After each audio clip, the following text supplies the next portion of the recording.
Sejumlah pejabat Universitas Jenderal Sudirman Purwokerto terjaring operasi tangkap tangan oleh KPK OTT terkait dugaan suap dan gratifikasi dalam program penerimaan mahasiswa baru. Lalu sejauh mana kerawanan kong kali kong di perguruan tinggi negeri dalam program penerimaan mahasiswa baru? Saya akan berdiskusi bersama peneliti Pusat Kajian Anti Korupsi dari Universitas Gadjah Mada, Zainur Rahman. Mas Zainur, selamat malam. Selamat malam, Mas Tifal. Kalau baca pola OTT biasanya kan kita lihat KPK itu menindak pejabat pemerintahan atau ya paling sering adalah pemerintah daerah. Kalau sekarang sampai ke penindakan OTT di level kampus, apa yang Anda baca dari sini? Ya, artinya Mas Tifal, korupsi sudah menyebar ke seluruh penjuru kehidupan bernegara kita. Sampai-sampai institusi pendidikan yang seharusnya dapat menjadi teladan, ternyata juga tidak bebas dari korupsi. Dan kalau kita ingat, ini juga bukan kasus pertama ya, ketika KPK menangani perkara korupsi di kampus, kita ingat di tahun 2022 KPK menangani korupsi penerimaan mahasiswa baru di Unila. Dan kalau kita lihat dari kasus Unila, itu kan tidak jauh dari jual beli kursi penerimaan mahasiswa baru melalui seleksi mandiri. Mas Tifal. Dan sampai di saat itu kasusnya terkuak 100 sampai 350 juta buat kursi mahasiswa baru itu di jalur mandiri. Tapi kalau kemudian Anda melihat kasus semacam ini, tidak hanya rektor, tapi warek akademik, warek kemahasiswaan, kabak akademik juga ikut ditangkap dalam kasus ini. Miss-nya di bagian mana soal proses penerimaan mahasiswa baru itu? Ya, seleksi mandiri itu rawan korupsi. Kenapa demikian, Mas Tifal? Karena minim kontrol eksternal. Semua keputusan diambil di internal kampus dan tidak lain dan tidak bukan dikuasai oleh pejabat-pejabat di rektorat. Nah, ini kan kemudian cara mereka bermain itu sangat mudah. Memainkan kursi, kemudian siapa yang berani membayar akan mendapatkan kursi. Meskipun mungkin dari sisi skor seharusnya mereka tidak lolos, tetapi karena berani untuk membayar dalam jumlah tertentu, kemudian mereka diloloskan. Jadi memang di sini diskresinya sangat tinggi, kewenangannya dimonopoli, tidak ada kontrol dari pihak eksternal, maka kemudian ujung-ujungnya adalah korupsi. Nah, ini tidak asing ya. Kita sangat familiar dengan pola-pola seperti ini karena sudah ada peradilan terhadap ex-rektor Unila yang kemudian kalau kita lihat perkara itu memang sangat memonopoli proses mekanisme seleksi jalur mandiri ini. Nah, sekali lagi kalau kita lihat memang jalur mandiri ini sebenarnya adalah salah satu prosedur yang diberikan kemandirian kepada kampus untuk melakukan pengelolaan pendidikan, tetapi disalahgunakan oleh para pejabat kampus. Yang menjadi pertanyaan, Mas Tifal, apakah di Unila yang sudah terungkap itu tidak terjadi di kampus-kampus yang lain? Nah, sekarang unsur sedang diproses, meskipun kita harus menunggu apakah ditetapkan tersangka atau tidak. Pertanyaannya, Mas Tifal, ini cuma unsur dan Unila saja atau kampus yang lain yang juga melakukan hal yang sama?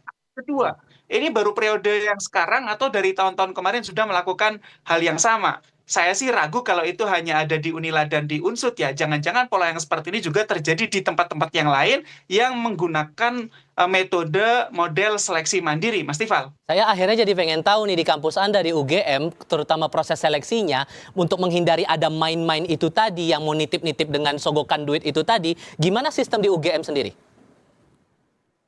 Nah, kalau UGM silakan ditanyakan kepada Rektorat UGM ya. Tetapi saya bisa jelaskan gini, Mas Tifal. Cara untuk menjamin integritas proses penerimaan mahasiswa baru itu adalah yang pertama adalah transparansi. Kalau kita ingat dari proses seleksi itu ada satu perubahan yang drastis di Indonesia ketika seleksi CPNS.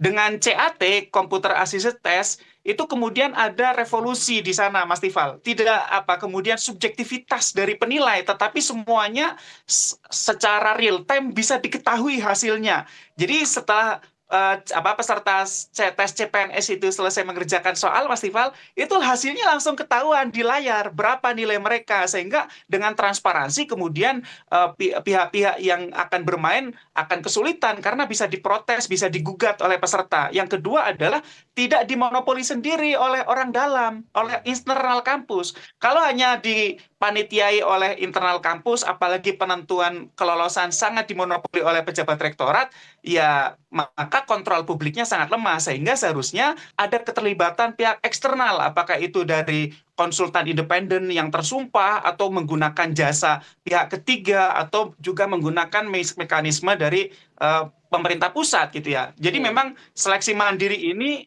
yang sangat rawan korupsi karena semua dilakukan secara mandiri di internal. Ketika ada permainan, pihak luar tidak tahu, oh ternyata proses itu dijual.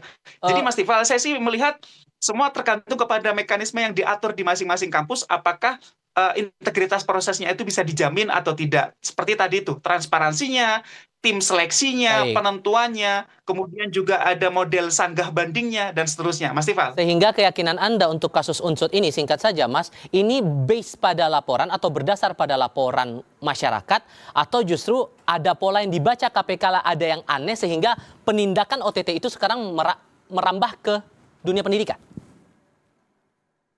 Saya lihat dua-duanya mungkin ya, Mas Tifal. Singkatnya gini, KPK itu sudah melakukan kajian pasca kasus Unila 2022. Sudah ada rekomendasinya bagaimana memperbaiki seleksi jalur mandiri. Tapi ternyata kita lihat sepertinya kajian KPK itu ya tidak diadopsi oleh kampus-kampus gitu ya. Dan ini kalau KPK mau gitu ya, ya KPK harusnya juga periksa tuh rekening-rekening pejabat-pejabat kampus selain unsut gitu ya. Kan bisa dengan follow the money gitu ya. Dan juga bisa menggunakan pendekatan tindak pidana pencucian uang gitu ya. Saya pikir itu masih ada kesempatan untuk bisa mengungkap di kampus-kampus yang lain. Sehingga sekali lagi yang paling penting adalah integritas proses seleksinya.